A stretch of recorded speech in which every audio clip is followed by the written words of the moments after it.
So this site is an old dry cleaners site. There have been multiple dry cleaner operations here. This is a big shopping center, multiple acres of different retailers. And over the decades, there were essentially 3 main dry cleaning businesses at the site, and they each had multiple different locations. And a lot of the remediation, at least at first, was focused in that source area, that area of impacts of the PCE.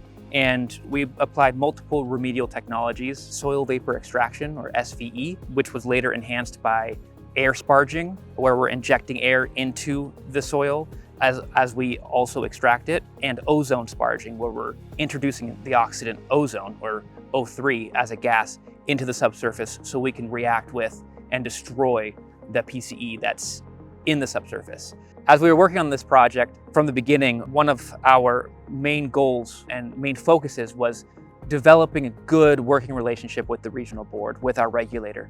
And so we were able to leverage that positive relationship to be able to identify what was holding them back from giving us that NFA. We were able to work with them to identify their specific concerns, and then we went out and addressed them. We were able to meet their concerns or show that their concerns weren't applicable to this site. And after we did that specific work to address their concerns, they issued us an NFA for soil. Oftentimes, when the regional board is looking to close a site, or in this case, to close a portion of the site, in this case, this was for soil closure, LUCs, or land use covenants, are a legal mechanism that they can, essentially a requirement to the deed of a property. By working with the regional board and showing that we had reached a high level cleanup, a low level of impacts, we were able to show that an LUC or other land restrictions were not needed.